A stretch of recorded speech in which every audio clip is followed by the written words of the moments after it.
আসসালামু আলাইকুম প্রিয় দর্শক, অন্য মঞ্চের আলাপচারিতায় আপনাদের সকলকে স্বাগত জানাচ্ছি। আসসালামু আলাইকুম দর্শক, আমি এই বিষয়টা নিয়ে আগেও আপনাদের সাথে কথা বলেছি, এখন আবার না বলে পারছি না। আমি সন্দেহ করেছিলাম নাহিদ আসিফরা নতুন কোনো গুটি চালছে, নতুন কোনো ঘুট পাকাচ্ছে, এবং তারা এখন যে তাদের বাচনভঙ্গি, তারা যে নতুন নতুন আবিষ্কার করছে, এই যে হঠাৎ করে আবার ডিপ স্টেটকে তারা সামনে নিয়ে এসছে, এবং এই ডিপ স্টেটকে সামনে আনার মাধ্যমেই তাদের তাদের মুখ ফসকে বের হোক, আর সত্যিকার কথাই যে ওই যে সত্য কখনো চাপা থাকে না বের হোক, এইটা তাদের জন্য কত বড় কাল তারা একসময় বুঝবে।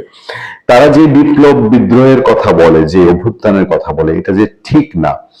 ডিপ স্টেটে যে সব করিয়েছে তাদের নিজেদের কথাতেই তারা ধরা খেয়েছে। এটা সবশেষ আসিফ মাহমুদ সজীব ভুঁইয়ার বক্তব্য।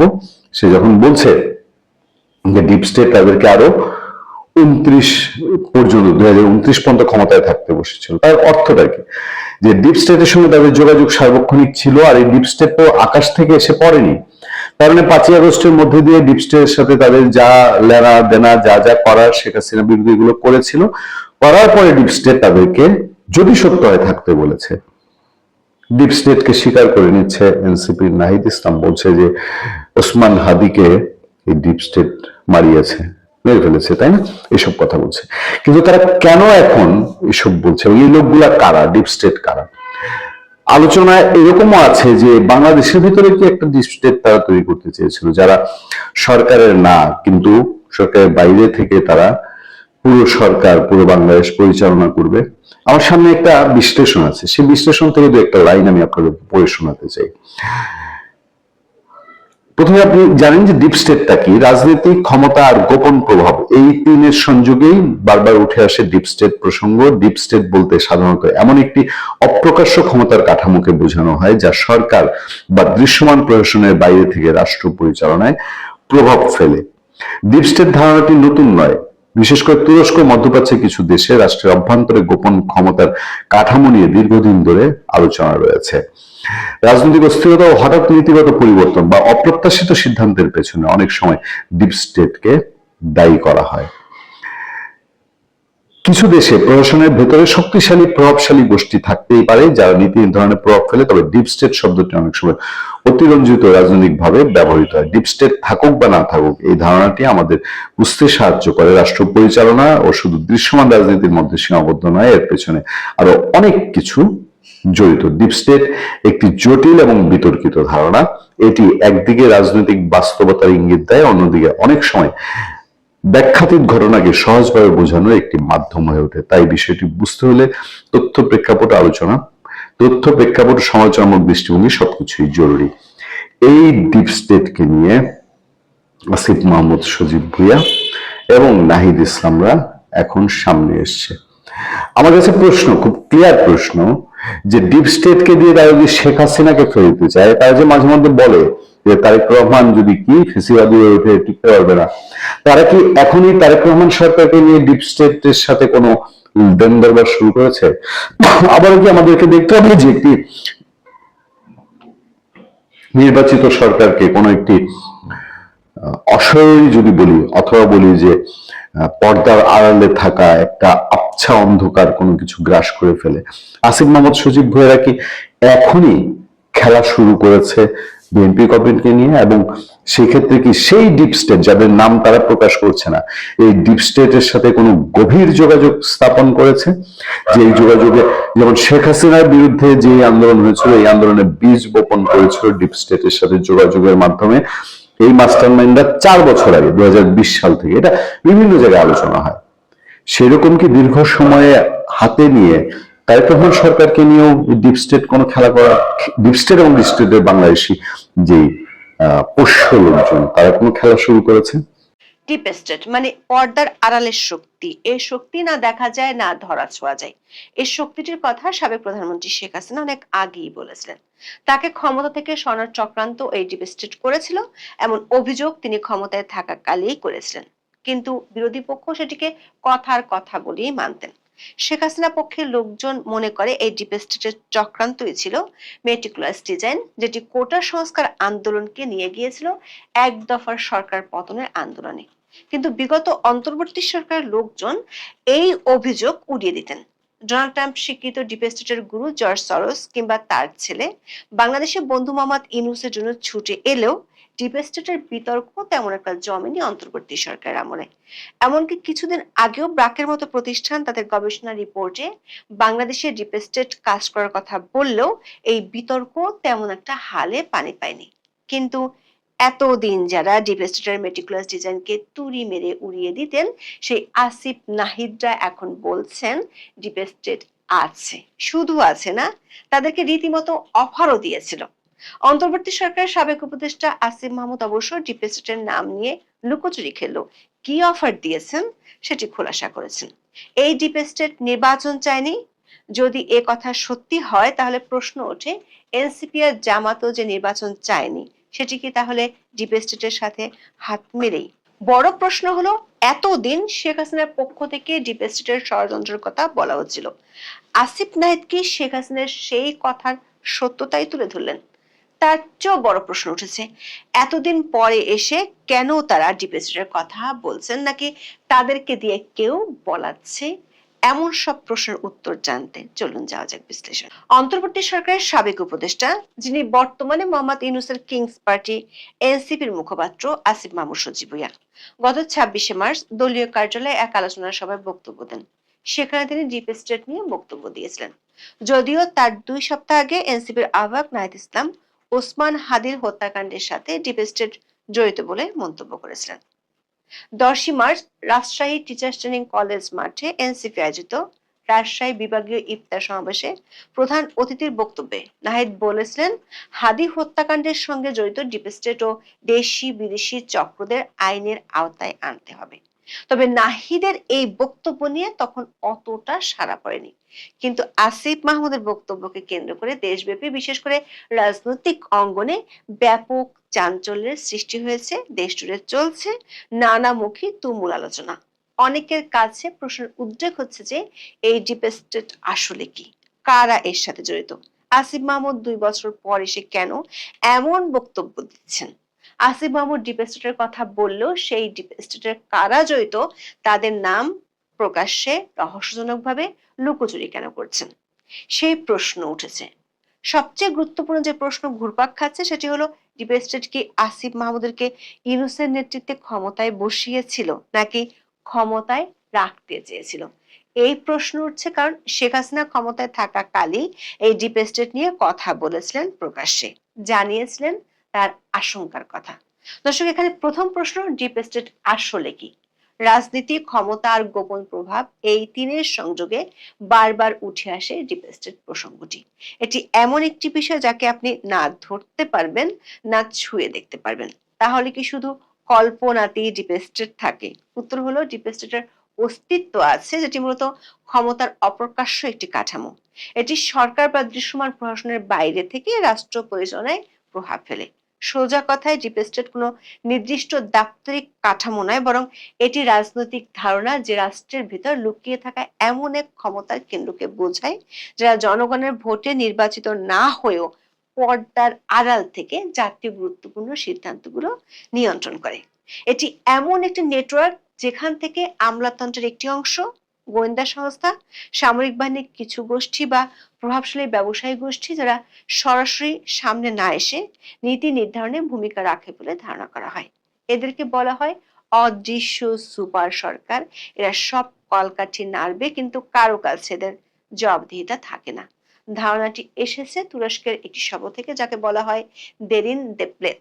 তবে মিশরের রাজনীতিতে এর প্রবল উপস্থিতি দেখা গেছে। ডোনাল্ড ট্রাম্প দ্বিতীয় মেয়াদে ক্ষমতায় এসে বাইডেন প্রশাসন যে বিশ্বের অনেক দেশে ডিপ স্টেট হয়ে কাজ করার জন্য টাকা ঢালছিলেন সেই তথ্য সামনে এনেছিলেন। বাংলাদেশে ডিপ স্টেটের আলোচনা অনেক আগে থেকেই ছিল। সেই প্রসঙ্গে যাওয়ার আগে জেনে নেই অন্তর্বর্তী সরকারের সাবেক উপদেষ্টা, যার বিরুদ্ধে দুর্নীতির অনেক অভিযোগ আছে, সেই আসিফ মাহমুদ ঠিক কি বলেছিলেন।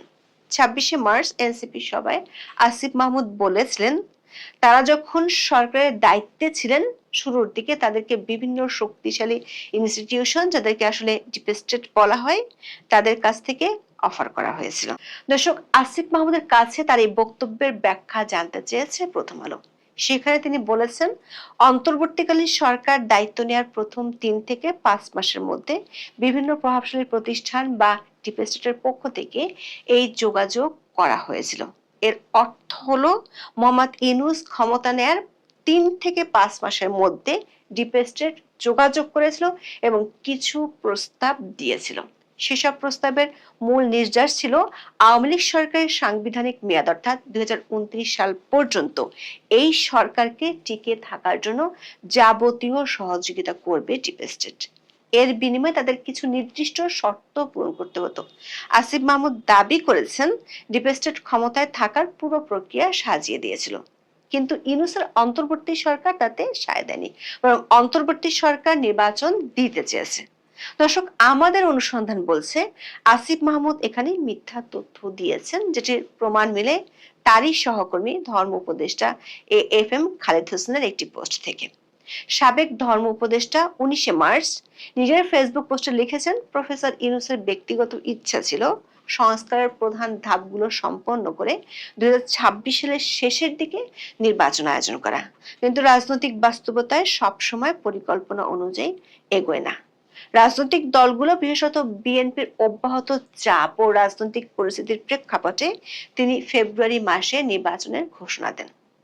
দর্শক, আপনাদের হয়তো মনে আছে, সেনা প্রধান জেনারেল ওয়াকারুজ্জামান 18 মাসের মধ্যে নির্বাচন দেওয়া উচিত এমন কথা বলেছিলেন বিদেশি সংবাদ মাধ্যমকে। এ কথা বলার পর থেকে ইউনূসের রোষানলে পড়েছিলেন সেনা প্রধান। মোহাম্মদ ইউনূস যে নির্বাচন দিতে কত টালবাহানা করেছিলেন সেটি 18 মাসে বহুবার পরিষ্কার হয়ে গেছে। আসিফ মাহমুদ বলছেন, ডিপ স্টেট চায়নি 2029 সালের আগে নির্বাচন হোক। ফ্ল্যাশব্যাক করে দেখে নেওয়া যাক কারা জাতীয় সংসদ নির্বাচন চায়নি। এনসিপি নেতারা বলেছিলেন 12ই ফেব্রুয়ারি কোনো নির্বাচন হবে না, যদি হয় তাহলে অধ্যাপক ইউনূসকে জুলাই যারা মারা গেছে তাদের ফেরত দিতে হবে। জামাত ইসলামীর নেতারা নির্বাচন হলে দেশ অচল করে দেওয়ার হুমকি দিয়েছিলেন। তাহলে কি মোহাম্মদ ইউনূস, এনসিপি, জামাত ডিপ স্টেটের সহযোগী ছিল? অবশ্য মোহাম্মদ ইউনূসের 3 সহযোগী ডিপ স্টেট নিয়ে মুখ খুলতে রাজি হননি। সাবেক উপদেষ্টা সাখাওয়াত হোসেন এবং সৈয়দা রিজওয়ানা হাসান অনলাইন পোর্টাল চর্চার কাছে এ নিয়ে কোনো মন্তব্য করতে রাজি হননি। আরেক উপদেষ্টা মোস্তফা সরোয়ার ফারুকী বলেছেন, তিনি এ নিয়ে মন্তব্য করে আর কোনো সংবাদের শিরোনাম হতে চান না। বোঝাই যাচ্ছে ডিপ স্টেট নিয়ে বেশ অস্বস্তিতেই পড়েছেন ইউনূসের ঘনিষ্ঠজনেরা। আসিফ মাহমুদের বক্তব্যের সবচেয়ে ভয়ঙ্কর অংশটি ছিল নির্বাচনের রোড ম্যাপ নিয়ে। তিনি দাবি করেছেন যে ডিপ স্টেট কেবল ক্ষমতার অফারই দেয়নি, বরং তারা পুরো একটি কর্ম পরিকল্পনা নিয়ে এসেছিল যে কিভাবে বিএনপি এবং অন্যান্য প্রধান রাজনৈতিক দলগুলোকে মাঠ থেকে সরিয়ে দেওয়া যায়। বিশেষ করে তারেক রহমান সহ বিএনপির শীর্ষ নেতাদের সাজাগুলোকে আইনি প্রক্রিয়ায় এমন ভাবে আটকে রাখা যাতে নির্বাচন হলেও তারা অংশগ্রহণ করতে না পারে। দর্শক, আবারও ফ্ল্যাশব্যাকে গিয়ে দেখা যাক, খালেদা জিয়াকে মুক্তি দেওয়া হয়েছিল শেখ হাসিনার পতনের পরপরই রাষ্ট্রপতির অর্ডারে। ফাঁসির দণ্ডপ্রাপ্ত নেতারা জেল থেকে বের হয়ে গিয়েছিল কয়েকদিনের মধ্যেই। দর্শক, মোহাম্মদ ইউনূসের শেষ দিকে অন্তর্বর্তী সরকারের 1.5 বছরের শাসনের একটি মূল্যায়ন রিপোর্ট দিয়েছিল BRAC institute of governance and development বা BIGD। গত 31শে জানুয়ারি সংস্থাটি তাদের রিপোর্ট প্রকাশ করে, যেখানে বলা হয় অধ্যাপক ইউনূসের পেছনে শুরুতে জনসমর্থন ছিল। তিনি চাইলে ব্যাপক সংস্কারের পক্ষে একটি অবস্থান নিতে পারতেন, কিন্তু শেষ পর্যন্ত যে যেদিকে দিয়ে চাপ দিয়েছে তিনি সেদিকে চলে গেছেন। সমঝোতা করে ফেললেন বিএনপির সঙ্গে, ছাত্রদের সঙ্গে বা আমলাতন্ত্রের সঙ্গে। BIGDর রিপোর্ট অনুযায়ী যাদের চাপে ইউনূস বারবার সরে যেতেন তারাই ছিল ডিপ স্টেট। সে রিপোর্ট অনুযায়ী মোহাম্মদ ইউনূস যে মবের রাজত্ব তৈরি করেছিল, সে মব যেভাবে বলতো অন্তর্বর্তী সরকার সেভাবেই চলতো। দর্শক, আসিফ মাহমুদের ভাষ্য অনুযায়ী ডিপ স্টেট তাদের প্রস্তাব দিয়েছিল অন্তর্বর্তী সরকার দায়িত্ব নেওয়ার 3 থেকে 6 মাসের মধ্যে। অথচ 2024 সালের 23শে মে সাবেক প্রধানমন্ত্রী শেখ হাসিনা ডিপ স্টেট নিয়ে বক্তব্য দিয়েছিলেন। ওই বক্তব্যে শেখ হাসিনা বাংলাদেশ ও মিয়ানমারের একটি অংশ নিয়ে পূর্ব তিমুরের মতো একটি খ্রিস্টান রাষ্ট্র গঠনের ষড়যন্ত্রের কথা উল্লেখ করেছিলেন। 2024 সালের 23শে মে গণভবনে আওয়ামী লীগের নেতৃত্বাধীন 14 দলীয় জোটের একটি বৈঠক ছিল। সেই বৈঠকের সূচনা বক্তব্যে শেখ হাসিনা বলেছিলেন, বাংলাদেশে একটি বিদেশি শক্তি এয়ারবেস নির্মাণের প্রস্তাব দিয়েছিল, তবে তিনি স্পষ্ট করে কোনো দেশের নাম উল্লেখ করেননি। একই বক্তব্যে তিনি আরো বলেন, বাংলাদেশ ও মিয়ানমারের একটি অংশ নিয়ে একটি খ্রিস্টান রাষ্ট্র গঠনের চক্রান্ত চলছে। তিনি আরো উল্লেখ করেন, বঙ্গোপসাগর ও ভারত মহাসাগরে প্রাচীন কাল থেকে ব্যবসা বাণিজ্য চলে। এই জায়গাটার উপর অনেকেরই নজর, সেটা তিনি হতে দিচ্ছিলেন না। এটা তার একটা অপরাধ। এই বক্তব্য দেওয়ার 2.5 মাসের মধ্যে শেখ হাসিনার সরকার ক্ষমতাচ্যুত হয়। আসিফ মাহমুদ ডিপ স্টেট নিয়ে বক্তব্য দেওয়ার পর অনলাইনে অনেকে প্রশ্ন রাখছেন, তাহলে কি শেখ হাসিনার কথাই ঠিক? ডিপ স্টেট চেয়েছে বলে কি শেখ হাসিনার পতন হয়েছে? দর্শক, 2024 সালে ছাত্রদের নেতৃত্বে গড়ে ওঠা যে আন্দোলনে আওয়ামী লীগ সরকার ক্ষমতাচ্যুত হয়, সেই আন্দোলনে মার্কিন যুক্তরাষ্ট্রের ডিপ স্টেটের ভূমিকা ছিল এমন আলোচনা বিভিন্ন সময় উঠে এসেছে। কিন্তু অন্তর্বর্তী সরকার গুণমুগ্ধদের পক্ষ থেকে বরাবরই এই অভিযোগ অস্বীকার করা হয়েছে। আবার 2007 সালে যে 1-11 সরকার, সেটিতেও ডিপ স্টেটের সরকার ছিল এমন অভিযোগও আছে।